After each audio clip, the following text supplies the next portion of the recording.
दोस्तों, आज की कहानी है बहू तेरे मायके से खराब आप क्यों भेजे हैं। दोस्तों, कहानी शुरू करने से पहले अगर हमारे चैनल को सब्सक्राइब नहीं किया हो तो कर लीजिए ताकि आपके पास पहुंचे हर नया वीडियो।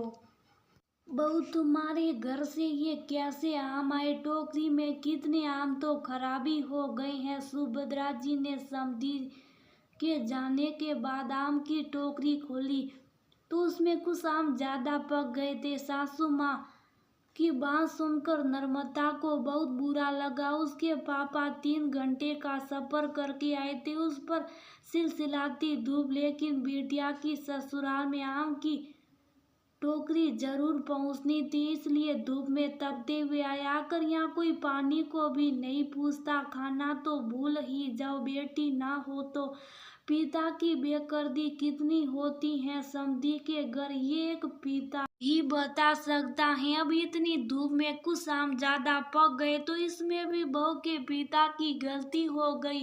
पिछले साल पापा थोड़े कच्चे से आम लाए थे कि रास्ते में खराब होने का भी डर होता, और ये सोचा था कि 1-2 दिन में खाने लायक हो जाएंगे, लेकिन कहते हैं ना, किसी के लिए कितना भी सोचो उसको वो हमेशा कम ही लगता है। उस पर लड़के के पिता का तो कभी किसी को महसूस नहीं होता। और वहीं हुआ, सुभद्रा जी बहुत बड़बड़ाई थी कि कच्चे आम लाकर रख दिए। अब घर में आम होते हुए भी बाजार से आम खरीदो, जबकि 3 दिन बाद सबने आम का खूब सवाल लिया था। सासू माँ के गुस्से को याद करके इस बार नर्मदा ने पापा से थोड़े पक्के आम लाने को कहा था, तो आम खराब होने की गलती भी उसके पापा की हो गई। किसी ने सच्ची का ससुराल वाले कभी खुश नहीं होते, जितना अच्छा सोचो सब उल्टा पुल्टा हो जाता है। मम्मी जी, पिछली बार आपने तो कहा था कि आम कच्चे हैं, तो इस बार मैंने पापा से कह दिया था कि थोड़े पके आम लाना। धूप इतनी है तो बस में खराब हो गए होंगे। पापा ने तो अच्छे ही आम खरीदे होंगे। नर्मदा ने अपनी सासू माँ से कहा, सब जानती हूँ मैं, उधारा से उतारने को कैसे भी आम लेकर आ जाओ। अरे टैक्सी करके आ जाते जिससे आम खराब ना हो, लेकिन बेटे के ससुराल में पैसे खर्च करते हुए तो सकी जान निकलती है। मुझे देखो, तुम्हारी ननन के ससुराल में कितने अच्छे आम बेचती हूँ, एक एक आम सुन सुन कर रखती हूँ। ननन का ससुराल तो लोकल में ही है, जैसा मर्जी वैसा भेज दो, धूप में जाने की भी जरूरत नहीं।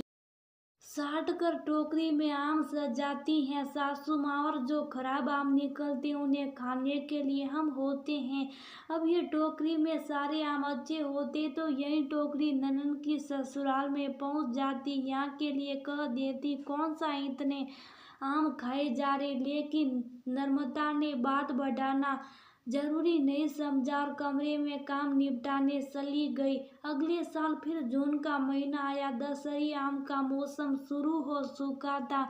नर्मदा ने सुभद्रा जी के पैसे लाकर दिए। मम्मी जी, जैसे आपको पसंद हो अच्छे आम की टोकरी मंगवा लेना। पापा इतनी दूर से आम लाए, वह किसी के मन नहीं भाते। आम तो यहाँ भी मिलते हैं, तो अपनी पसंद के आम मंगवा लेना। ये कौन सा तरीका है बहू बात करने का? क्या करूँ मम्मी जी, आपने कहा मेरे पापा खराब आम लाते हैं।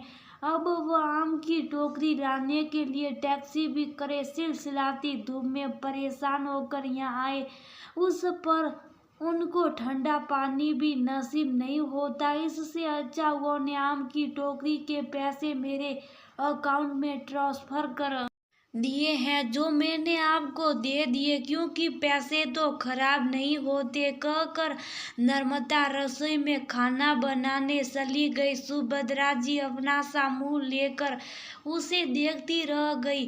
सही में रबड़ को उतना ही खींचो जितना जरूरी हो, वरना रबड़ टूट जाती है। सुभद्रा जी सोच रही थी, वह नहीं तो इसलिए समधी को अच्छे आम लाने को कहा थे, जिससे वही टोकरी बेटे के ससुराल में भेज कर वही लूटी जा सके और खुद भी बाजार में धूप में आम साटने के लिए परेशान ना होना पड़े। लेकिन यहाँ तो पासा ही उल्टा पड़ गया। सब कुछ उल्टा पुल्टा हो गया। अब खुद तपती धूप में बाजार जाकर अच्छे आम लाने पड़ेंगे। इससे अच्छा तो समधी जी जैसे भी लाते वहीं आम भेज देती। पास हो बैठे सुभद्रा जी के पति हंस रहे थे। इसलिए कहते हैं खुद को ज्यादा होशियार नहीं समझना चाहिए।